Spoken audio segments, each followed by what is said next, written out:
All right, ladies and gents, welcome. Today we're going to talk about how your cells are able to get nutrients in and get waste products out. Last unit we were talking about your cell structure, so things like the Golgi bodies, the mitochondria, the chloroplast, the nucleus.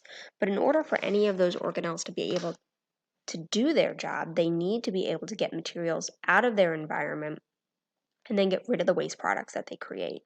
And in order to do all of that, that's what we're talking about this unit as far as cell transport. Now, to get anything in and out of your cells, that means we're going to have to cross the cell's major barrier, which is your cell membrane.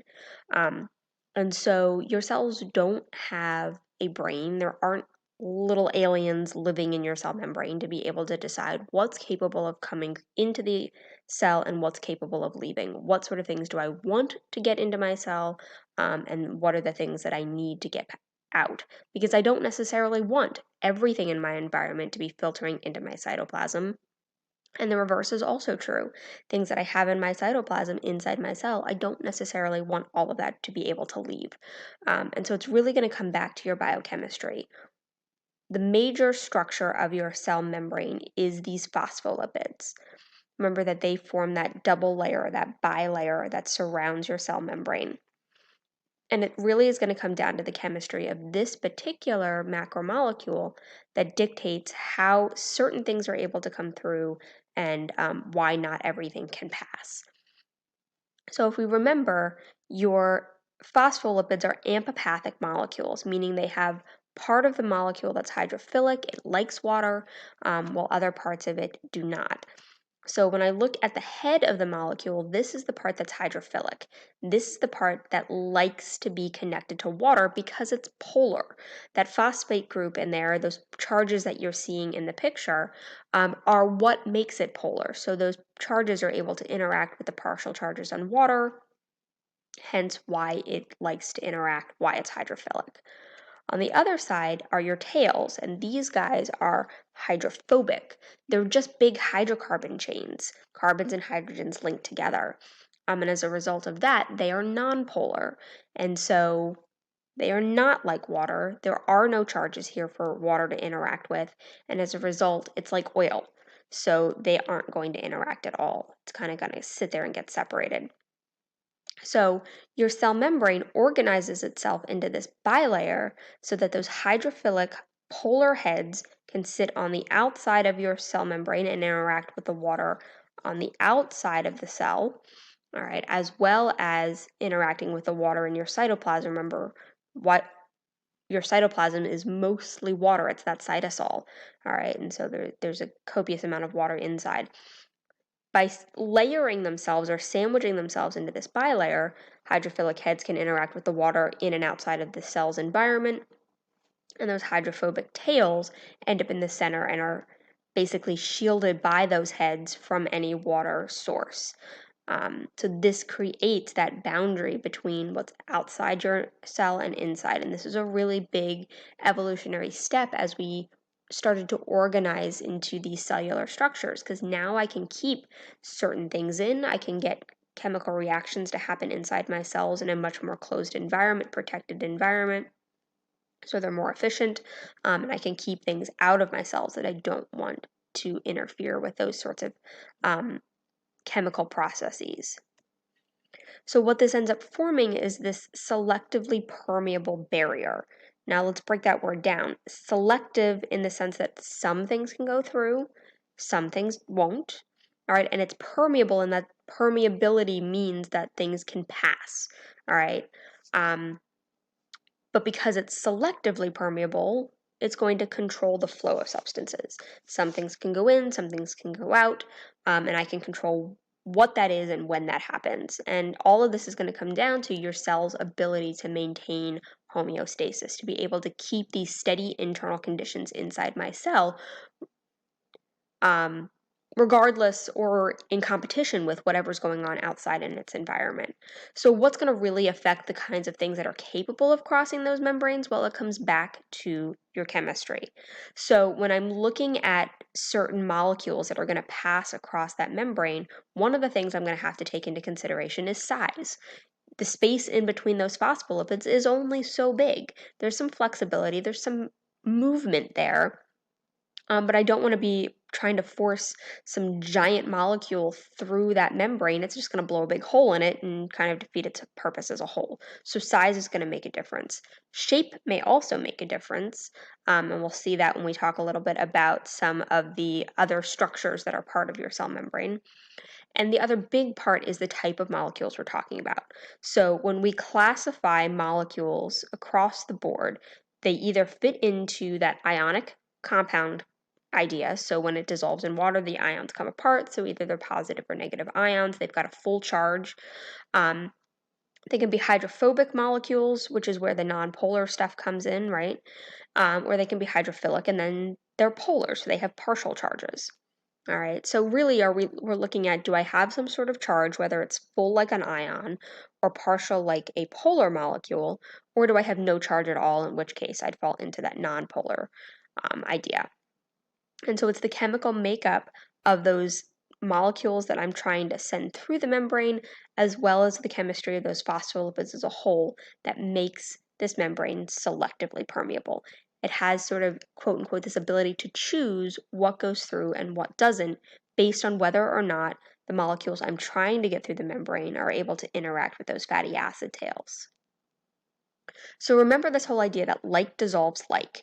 If I'm going to interact with another molecule, it needs to be the same chemistry as myself. So when I'm looking at my cell membrane structure, it really is going to be this nonpolar tail hydrophobic layer that really is going to be the barrier.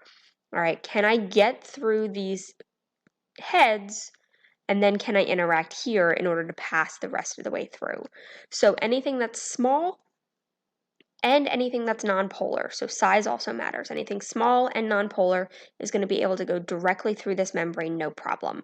All right, so things like your gases, oxygen, carbon dioxide, those sorts of things are going to pass straight through. No need for anything extra to help. On the flip side to that, though, anything that's big, and or anything that has some sort of charge, whether it's an ion or something polar, is going to need help getting through. And for most of those molecules, it's going to be in the form of some sort of protein. Think about even water. We know that your cells need water in order to survive.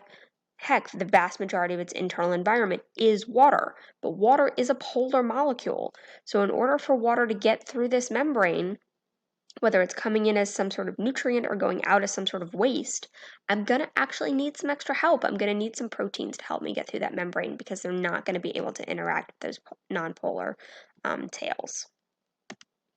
Now, when we look at your cell membrane, this picture is much more representative of what a full membrane structure looks like. This is a much more watered down version. All right, so what else do we have going on here? Well, it's really this idea of this fluid mosaic model is a way that scientists use to describe what your cell membrane structure truly looks like. So we've got that phospholipid bilayer. The vast majority of that structure is those phospholipids. But if you take a look, there's a lot more complexity to this membrane structure than just a bunch of phospholipids. Okay. There are all sorts of different proteins, and we're going to spend a couple of minutes here talking about what those proteins may or may not be doing in terms of function, because they will have different functions. Other ones that are important are things like these carbohydrates that are sticking off the exterior of that cell membrane, and most of those carbohydrates are used for identification tags. Remember that especially in multicellular organisms, your cells don't have brains, they don't have mouths, they don't have eyes, they don't have ears. There's no way for them to communicate in a sense that we typically think of human communication, right? Being able to see people's body language, hearing their tone of voice. Your cells can't do that, but at the same time, they still need to be able to communicate and coordinate their efforts. So, one way that your body is able to identify what kind of cell it's dealing with are these carbohydrates. It's able to be used to identify that, yes, this cell actually belongs to me, as opposed to, say, a pathogen, a bacteria, or a virus that might be invading, and we need to take care of that problem.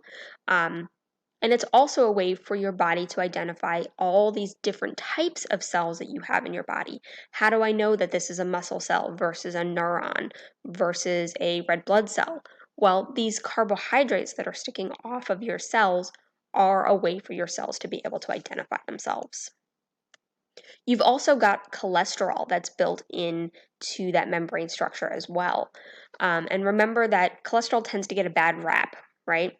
We talk about high cholesterol and cardiovascular disease and heart attacks. That's true. But when we actually talk about cholesterol from a health standpoint, there's really two types. Um, you've got your HDLs and your LDLs. One's good, one's bad. You do need some cholesterol in your body, and that good cholesterol needs to be here in your cell membrane structure because it's going to act as a temperature buffer. All right. So when your cells get in a situation where they're sort of below typical normal temperatures, all right, within some reasonable level, this cholesterol can help keep the fluidity of that membrane, keep it fluid, keep it moving, being able to allow some space to form so it can pass oxygen or carbon dioxide through it. Um, the same goes on the other end. If I'm getting above my normal temperature level, again within a reasonable range, that cholesterol can help to sort of solidify and keep that membrane solid without you all just kind of having your membranes flowing all over the place and everything kind of breaking down. So all of this structure here is there to maintain the protection of what's inside your cells from the external environment and be able to monitor and maintain that homeostasis. And then what we're going to focus on mostly for this unit are those transport proteins. Now, some of them can be like those gated channels we just saw where the receptor comes in and opens them up, keeps them closed when we don't want them. Others will just be channels that are open all the time. Something like an aquaporin, aqua for water. Water pores is literally what that translates to. Remember, water's polar, so it can't go through these tails, but I constantly need a flow of water in and out. So those aquaporins are open channels all the time. They don't require any energy to use them. They just work based off of concentration gradients, and we'll get into more of what that means as we move forward. Others, however, are going to act like pump systems, in which case we're going to need energy. Remember, ATP is our big energy molecule in our cells, so I'm going to need to spend some energy to move things, pump things, just like electricity would need to manage a pump in your house, say in your basement, if you've got a sump pump to pump out excess water. Okay, so some of them will require that energy and some of them won't. It kind of just depends on what their function is.